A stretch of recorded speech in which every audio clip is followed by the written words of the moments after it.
Nesse vídeo, eu vou explicar para vocês como criar bons KPIs, que é onde a maioria das pessoas erram.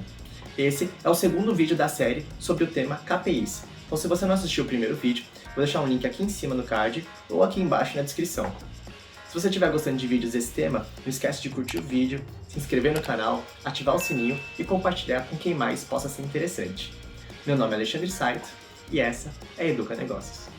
Lembra que eu falei no primeiro vídeo que os KPIs são os indicadores de desempenho mais importantes? Então, primeiro, eu vou explicar para vocês como criar bons indicadores de desempenho no geral e depois como selecionar quais desses indicadores vão se tornar KPIs. Para vocês entenderem como reformular bons indicadores de desempenho, primeiro eu vou explicar um conceito importante, que é a diferença de dados, informações e indicadores, que é onde muitas pessoas erram. Os dados, eles são a instância mais primária do indicador, como se fosse o tijolo para construir o indicador. Ele é, por exemplo, uma receita solta ou um custo solto. Quando a gente trabalha um pouco mais esse dado, a gente tem uma informação, que aí seria em segunda instância, já é uma parede completa, não é só um tijolo. Então, quando a gente tem a soma de várias vendas, a gente tem o faturamento. Quando a gente tem a soma de vários custos, só que ele ainda não é um indicador. Para a gente conseguir transformar essa informação no indicador, segundo a Fundação Nacional da Qualidade, a gente precisa trabalhar uma fórmula um pouco mais complexa. No mínimo, uma divisão. Então, por exemplo, o lucro sobre a receita, que a gente tem a margem de lucro. Ou o faturamento por pessoa, que a gente tem faturamento per capita. Quando a gente tem a divisão de dois números de mesma grandeza, a gente tem uma taxa. Então, por exemplo, se a gente pega o faturamento de um período dividido pelo faturamento do período anterior, a gente tem a taxa de crescimento do faturamento. Agora, quando a gente tem uma grandeza e divide por uma outra grandeza, a gente tem um índice. Então, por exemplo, se eu pegar o faturamento total da companhia e dividir pelo número de vendedores, eu tenho faturamento por vendedor. Mas por que eu preciso aplicar uma fórmula? Por que tem que ser essa taxa ou índice para ser considerado um bom indicador? Bom, lembra que eu falei que uma das vantagens dos indicadores de desempenho era que eles são bons para poder fazer comparações com outros negócios, com outros projetos? Imagina, por exemplo, que agora você é dono ou dona de uma cervejaria artesanal e o seu lucro ele é aproximadamente por ano uns 500 mil reais.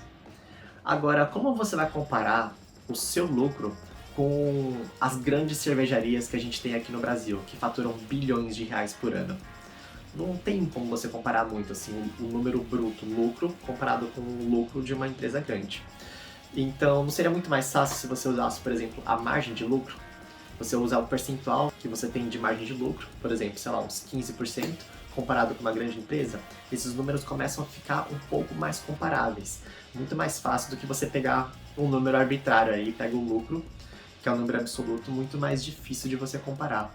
Quando você tem essa divisão, você consegue ter referenciais melhores e fazer melhores comparativos.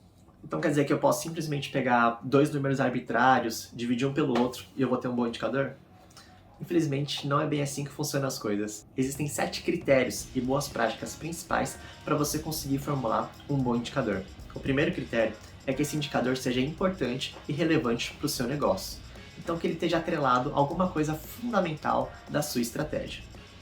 O segundo critério é que ele seja representativo, ou seja, que ele represente fielmente e de maneira específica o objetivo, o processo ou projeto que ele está atrelado.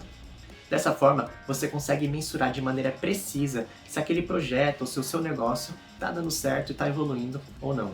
O terceiro ponto é que esse indicador seja confiável, ou seja, que você utilize dados de fontes confiáveis para poder formular um indicador e que a metodologia para construir esse indicador também seja confiável.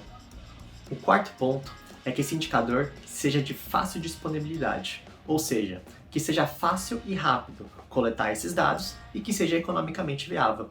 Não adianta nada eu depender de uma pesquisa muito cara, por exemplo, para conseguir pegar um dado para o meu indicador. O quinto ponto é que esse indicador seja simples. Por quê? Ele precisa ser fácil de ser comunicado para o restante da equipe, senão as pessoas simplesmente vão olhar para aquele número e não vão entender nada do que está acontecendo. E muitas vezes eu já vi gestores que formulam os KPIs para os seus colaboradores, só que os colaboradores nem sabem como calcular aquele negócio. E aí não serve para nada, né? O sexto ponto é que o indicador seja estável, ou seja, que ele permita o monitoramento e acompanhamento de forma que tenha mínima interferência de variáveis externas.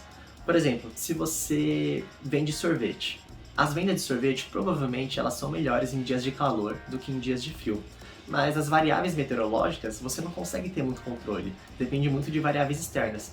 Então não é muito bom associar os indicadores com base nisso. E o sétimo e último ponto é que o indicador seja atual, ou seja, que ele consiga representar o cenário atual do seu negócio. Não adianta, por exemplo, você fazer um indicador que depende de uma pesquisa que vai a cada 5 anos. Então você não vai conseguir indicar com precisão qual que é o desempenho do seu negócio naquele exato momento. Agora que você sabe criar bons indicadores de desempenho, você tem que selecionar quais desses indicadores de desempenho vão ser importantes o suficiente para se tornarem os KPIs, que é basicamente ver aqueles que são mais importantes para a estratégia do seu negócio. Lembra que eu falei no primeiro vídeo? Não adianta você ficar copiando o que os seus concorrentes estão fazendo. Vou dar alguns exemplos aqui. Imagina que você é dono ou dona de um e-commerce. No estágio inicial desse e-commerce, normalmente a gente está focado no faturamento. Então, os KPIs mais importantes podem ser focados no faturamento da empresa. Agora, quando o seu e-commerce começar a se consolidar, você provavelmente vai começar a olhar mais para a lucratividade. Então, você vai começar a acrescentar mais KPIs relacionados à lucratividade. Um outro exemplo é se você tem uma loja de roupas. Se a sua estratégia estiver alinhada para uma expansão física, os seus KPIs devem estar voltados para esse tipo de estratégia. Agora, se a sua estratégia está voltada para a expansão no mercado online, os seus KPIs devem envolver aumentar o share, sua participação no mercado online. Agora que você sabe definir bons indicadores de desempenho e bons KPIs, no próximo vídeo eu vou explicar para vocês os 2 tipos de indicadores de desempenho, que são os indicadores driver, ou de esforço, e os indicadores outcome, ou de resultado. Se você gostou desse vídeo, não esquece de curtir ele, se inscrever no canal, ativar o sininho e compartilhar com outras pessoas. Um abraço para vocês e até a próxima.